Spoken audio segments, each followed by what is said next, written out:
job for me. Who can ask for more? We are the Reservoir Frogs, and we are going to be telling to you a tale of greed, lust, ambition, and ultimate failure. And to get us started, we had a storyteller at the top of this show, and he gave us inspiration. And from that, I drew, without consulting any of my teammates, 3 things. An object, which is a postcard, a location, which is a snowstorm, and a relationship, which is atheist and someone who is deeply, deeply religious. We present to you Reservoir Frogs.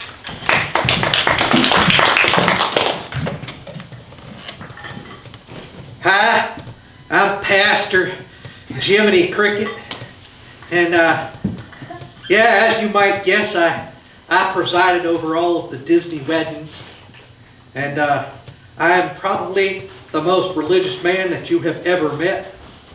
But I will tell you something. I yearn to get rid of God.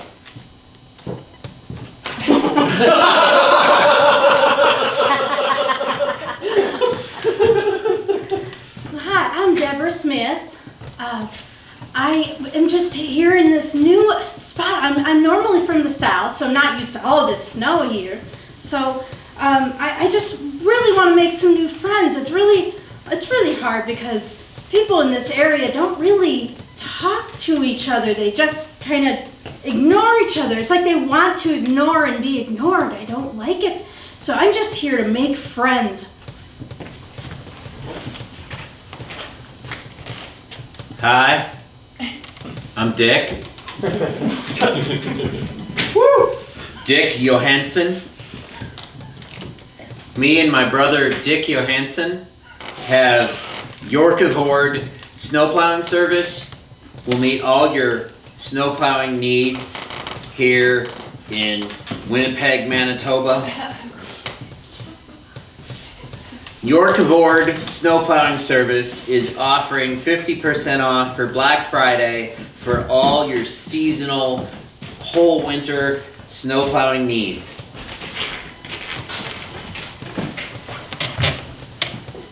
Hi, I'm Pastor Cricket, and I'm a little bit exhausted, so I'm hoping that I can dispense with the Almighty Lord. I'm Deborah Smith. I'm in a new place and I'm here to make new friends.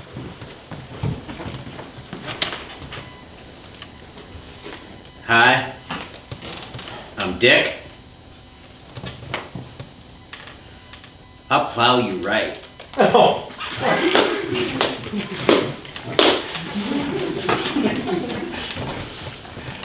I was driving in this driving snow. It was crazy. I had to call a snowplow out, and I thought, oh, that's a filthy name. Just filthy name. I'm not religious or anything. I just think that, so his name is Dick. Okay, I get that, but it says we'll plow you right. That's just my southern sensibilities. The former motto for the Johansson plowing service that they had test driven was get plowed by Dick. It was banned by the FCC. Yes, I know about the York-Avord plowing service, and I am very proud that through a petition of all 37 members of our community that we got the name changed from the very, very offensive to the less offensive. that the suggestion of sexual impropriety is maybe lesser than what the Lord would accept. Oh yes, I did try to meet people in bars and wherever you meet people. I don't even know anymore. Everybody's online. And then I decided I'm not religious or anything, but there's lots of people that go to church in their community.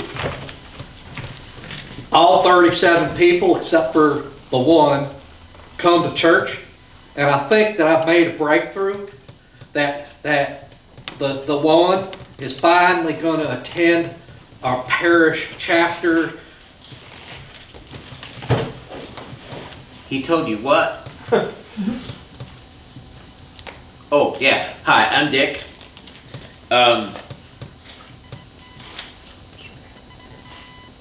He said I was going to church. No. He agreed to pay me to plow the parking lot every time it snows. That's why I'm going to church. Technically, that's going to church. As I told the parish, that if you are in proximity to the Lord's house, you are technically in the Lord's house, which is kind of why I want to dispense with God, because isn't it kind of creepy that He's always seeing you, that He's always there, and He always knows what you're doing and what you're thinking, and Oh, I just met this lovely gentleman, Jiminy Cricket, and no relation. And then he was talking all kinds of crazy nonsense. I mean, I don't believe in God, but he believes in God and wants to get rid of him. Well, you could just not believe in it.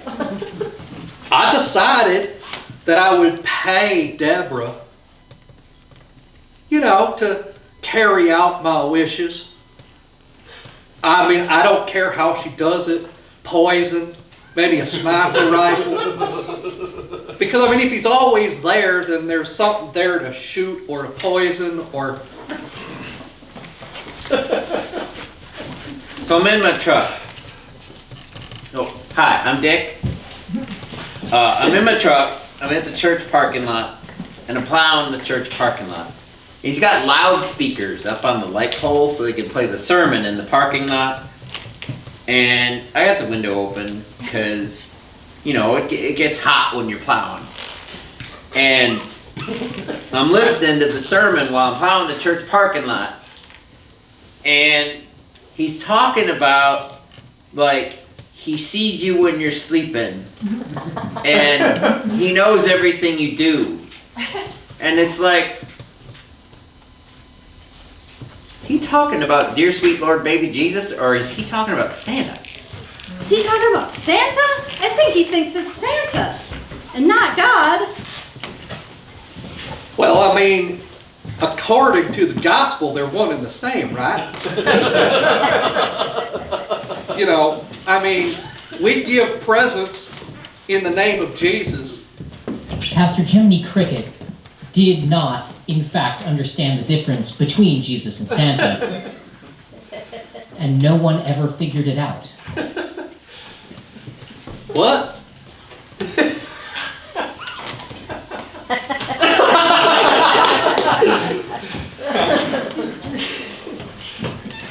Oh, we finally got it through his skull. He was thinking, Santa knows when you are sleeping and when you're awake. And I guess God does too. It's, I guess, sort of one and the same, but there's no mention of Santa in the Bible, guaranteed. So I was a little confused, and I tried to rescind the hit I had put out on God, because if God is not Santa, He's not creepy any longer. So, Well, yeah, I don't believe in God, of course. That's ridiculous. Oh yeah, I believe in Santa, of course. He put a hit out on Santa, so I'm going to carry that out. Oh. Hang on. Hi, I'm Dick. So let's see if I got this straight. You got the Father, and you got the Son, and you got the Holy Spirit, and Santa. it's called the quadrumvirate. they're all the same person, except for you've got, you know, the physical son that came down and saved us all. And then you've got the spirit, the father that created the son.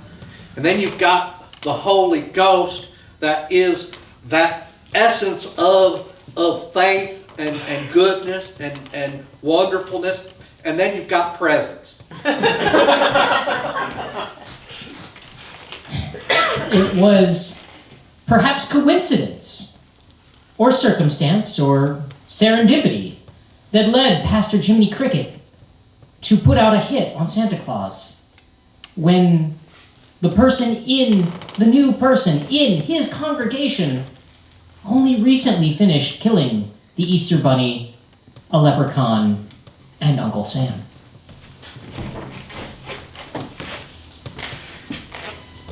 Hi, I'm Dick. Got York Award snow plowing service.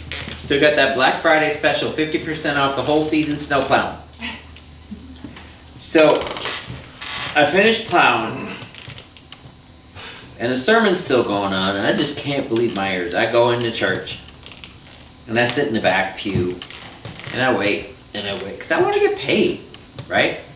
So I wait, and the service is over, and I walk up to the front, and I'm like, Pastor Jiminy, I'm ready for my money. And he picks up the collection plate.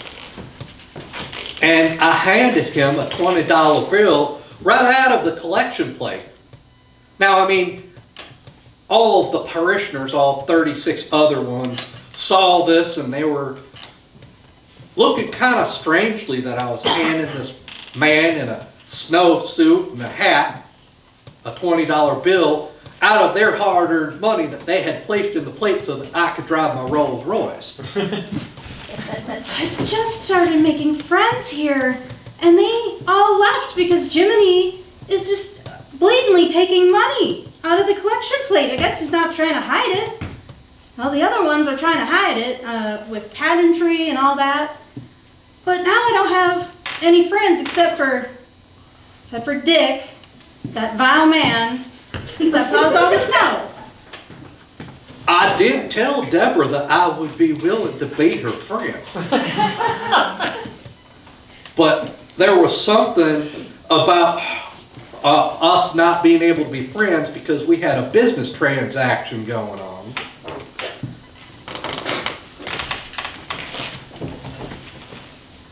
Now Deborah, she got a long driveway. And I told her,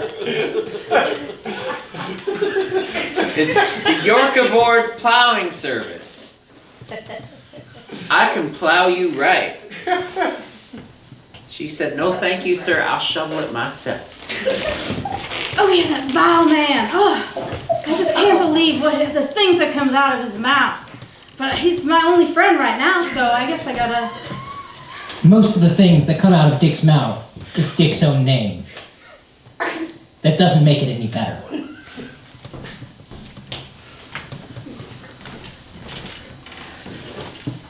Deborah laid out her business plan, well, or her plan of action, I guess she calls it.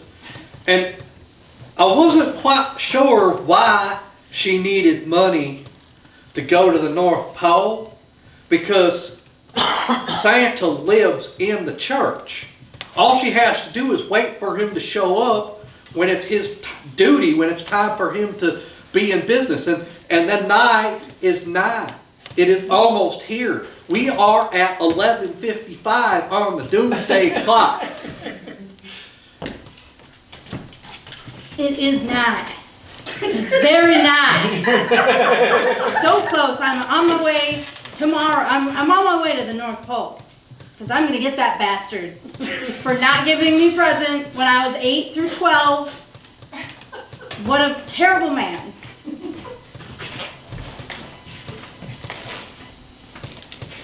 Pastor Jiminy asked a big favor of me. He's like, Next Sunday, we're gonna have the Sunday school Christmas pageant. And we need somebody to be Santa. And there's an extra 20 in it for you.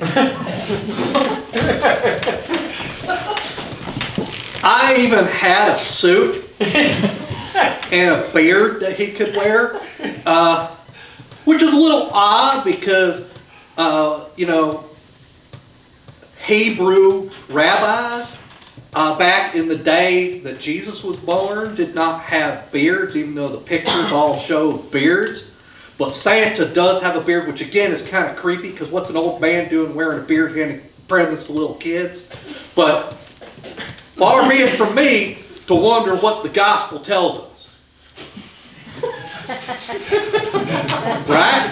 Am I right? Yeah. So here we are. Oh, that vile man. But he did point out that in the Bible it does mention Santa. I never knew. I did read this once. Deborah, having never needed much for book learning with her extensive fictional character assassination skills, could not really tell the difference between Santa and Satan. What I did not expect, however, was that Deborah would mistake Dick for Santa.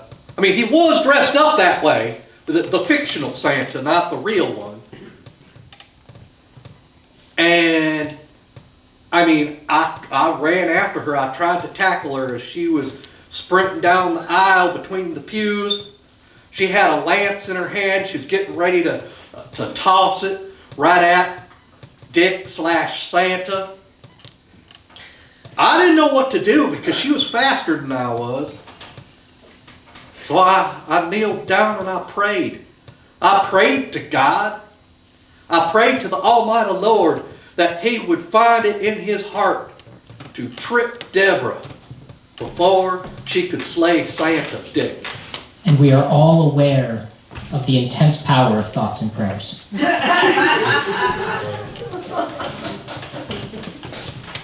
Oh, do I believe in prayer? Oh, of course. I don't believe in God, but obviously thoughts and prayers, those work, of course. And so I took my weapon. And I just want to give you a little personal anecdote. That there was one time when I was 5, and I prayed. I prayed my heart. This is what actually chose me to become a pastor of this very church that you see before you. I sat down and I prayed when I was 5 years old. I prayed that my mother would get a job. And wouldn't you know it, she did get a job. She got a job. She's the best accountant I've ever had.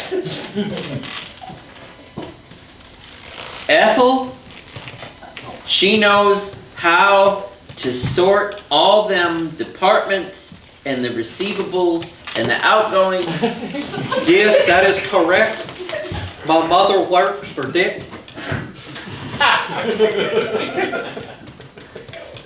I just wanted to let you all sink that in.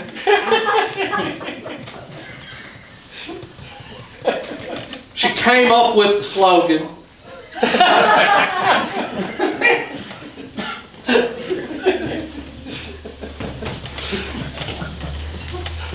Well, that vile man Dick, who's my friend, I guess, he introduced me to his mother. What kind of mother is more vile than her son? I mean, I guess that's where she gets it, or where he gets it. Childhood therapists have never really conclusively decided where Jiminy Cricket first went so wrong, but it has been suggested that it was those warm Christmas nights hanging around the tree with his mother and Dick.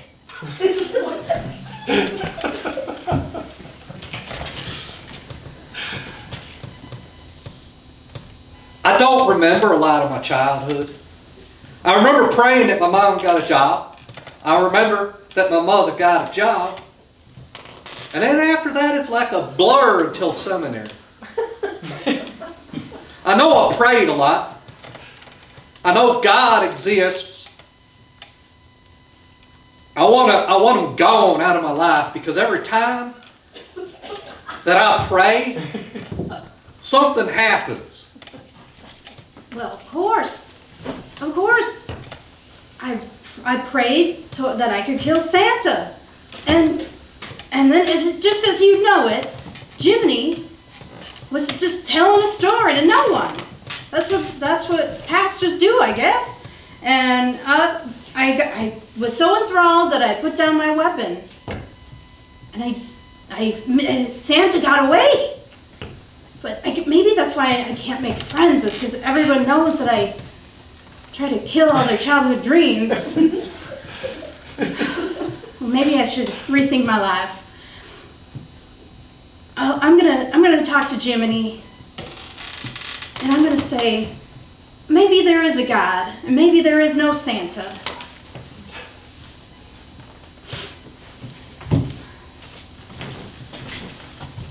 Feel like I've accomplished it.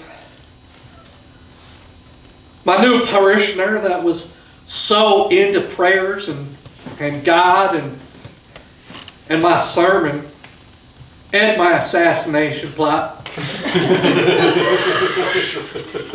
has decided to completely disown the concept that God as a real creature or a mythical character exists. And it touches my heart. I feel like I have succeeded in life, and that now I can finally tell my father-in-law, Dick, what I feel about him. And I'm just not quite sure how to say it. That no matter how many times he uses a euphemism when we talk to each other regarding his name, he is not God. He is not the Lord Almighty. No matter how many times my mother shouted it out deep in the night.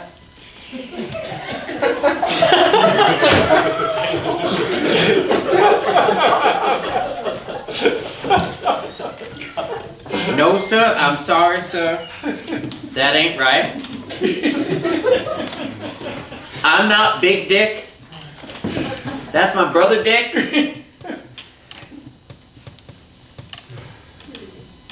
We got that straight? Okay. So,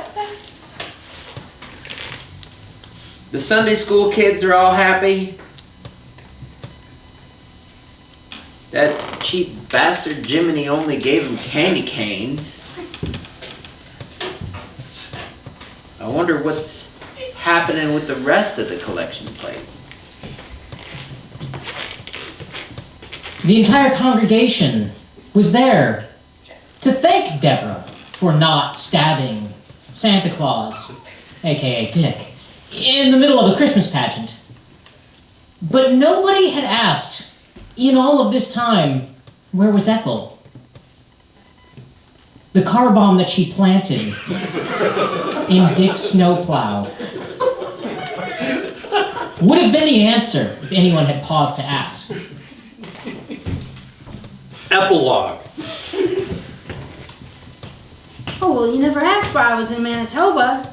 I'm on the lam, of course. They caught me for killing the Easter Bunny, which turns out it was just a guy named Bob. And so I didn't know the Easter Bunny wasn't real, so I took off its mask because I saw something.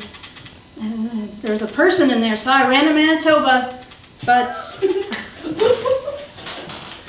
they found me for another crime. I killed the leprechaun, which was also a guy named Bob, different Bob. Well, I guess I'll make friends in jail.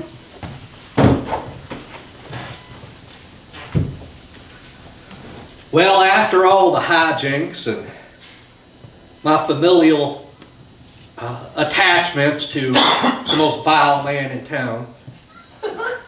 35 members of the congregation, minus Deborah and Dick, have asked me to give up my pastorship. They don't think that I'm worthy to wear the cloth or the collar. So I did. I took off the little white collar and I threw it at their feet and I spit in the collection plate.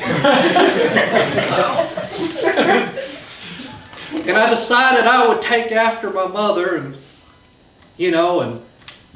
work for Dick. So I got in that snowplow and I turned it on, and well, I think you could say that if there was a God, I probably just met him.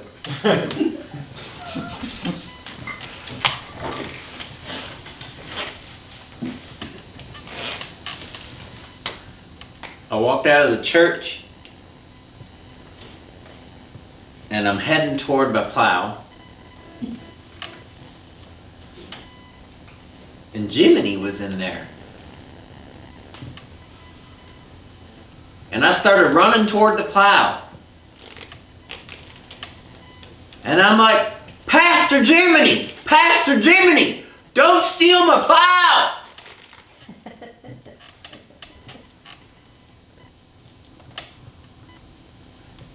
And then the dangest thing happened. There was this flash and this loud ringing in my ears, and I got knocked back on my ass. And there's snow flying everywhere.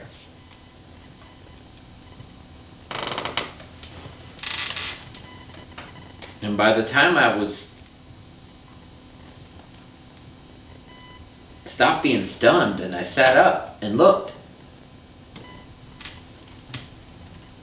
it was just an inferno.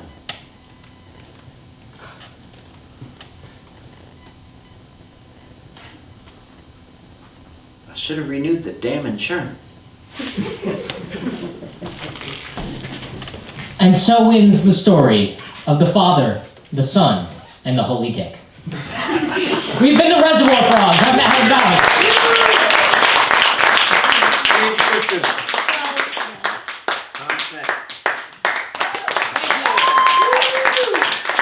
That brings us to the end of, and our lovely text up there.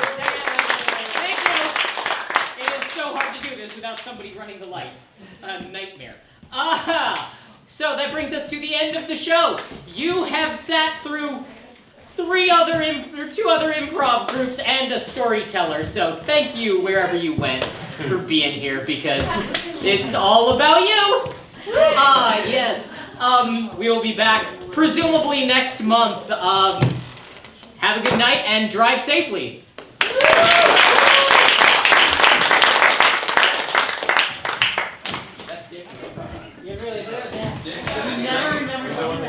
That was like 35 straight minutes of day. Really done.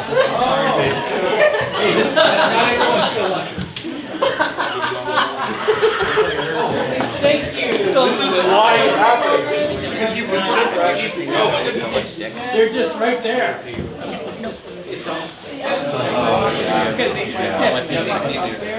Great job. I assume you drove it. I was thinking, whose fault is this? And then you had to do a whole.